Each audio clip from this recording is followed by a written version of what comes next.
Before we ride into the dust of history and the blood of empires, do me one favor. Hit that subscribe button, smash the like, and don't forget to ring the bell icon so you never miss a story from the greatest pages of the past. Now saddle up, because we're about to ride with the Khans. The rise of Genghis Khan. In the unforgiving steppes of Mongolia, a boy was born clutching a blood clot in his fist, a sign the shaman said of destiny. His name was Temujin. Temujin's early life was brutal. His father was poisoned by rival clans, and his family was left to starve in the wilderness. But hardship bred resilience. By his early 20s, Temujin began uniting the warring Mongol tribes under a single banner. In 1206, he was crowned Genghis Khan, universal ruler of the Mongol nation. With unmatched discipline, military genius, and psychological warfare, Genghis Khan launched a campaign that would shake the world.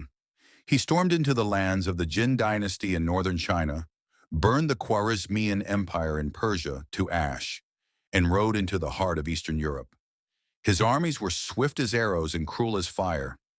By the time of his death in 1227, the Mongol Empire stretched from the Pacific Ocean to the Caspian Sea. But this was only the beginning. Ogedei Khan. The expansion continues upon Genghis's death. His third son, Ogedei Khan, took the reins. A drunkard by temperament, but a brilliant administrator by action, Ogedei expanded the empire even further. He completed the conquest of the Jin in northern China, launched successful campaigns into Korea, and sent Mongol forces crashing into Eastern Europe, Poland, Hungary, and beyond. By 1241, the Mongols stood at the gates of Vienna.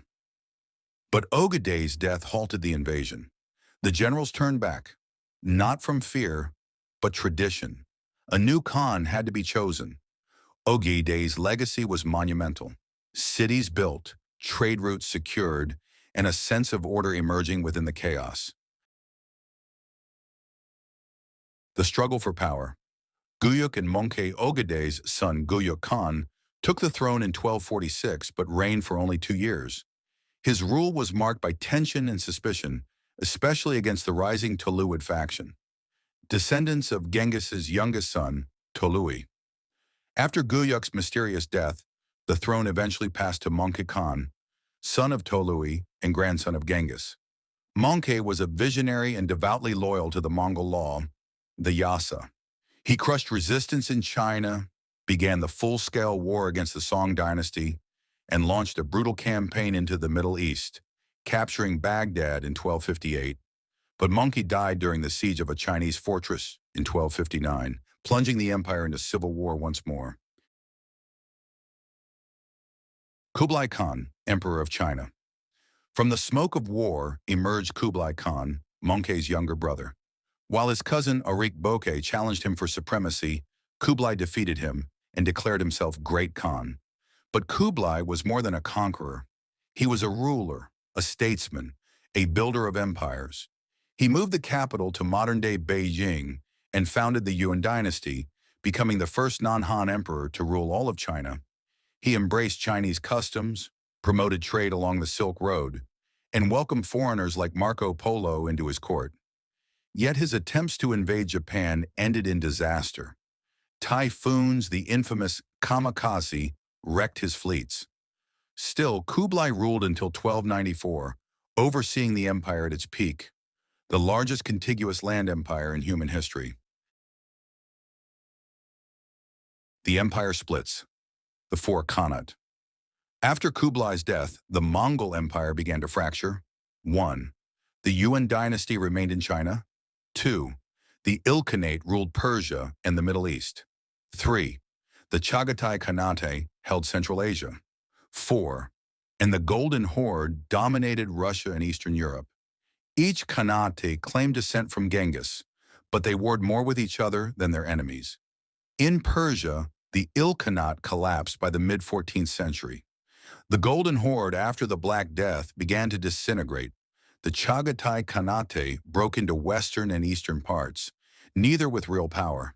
And the Yuan dynasty, it fell in 1368, driven out by the Chinese Ming Rebellion. But from the ashes, one last flame would rise. Timur, the last conqueror of the Mongol world. He claimed descent not from Genghis, but from his general. Timur, known to the West as Tamerlane, emerged from Central Asia like a ghost of the past.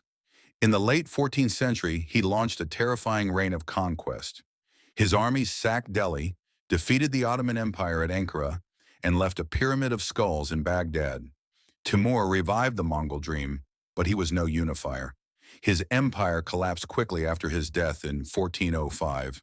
Still, he saw himself as heir to Genghis Khan and carved his name beside the greats. The end of the line, the last great Khans. In China, the remnants of the Yuan fled north and formed the Northern Yuan. They tried to reclaim power, but the Ming dynasty was too strong. By the 17th century, the last pretenders to the Mongol throne faded into obscurity. The once great horsemen who conquered continents now returned to tribal warfare and isolation. The dream of the great Khan dissolved into history.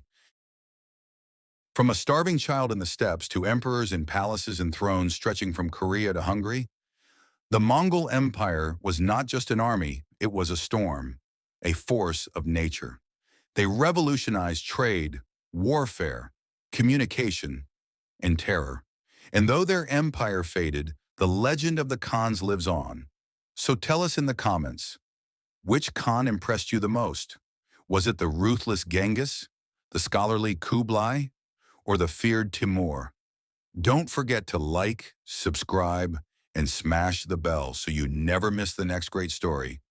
Until then, ride fast, strike hard, and remember, history belongs to the bold.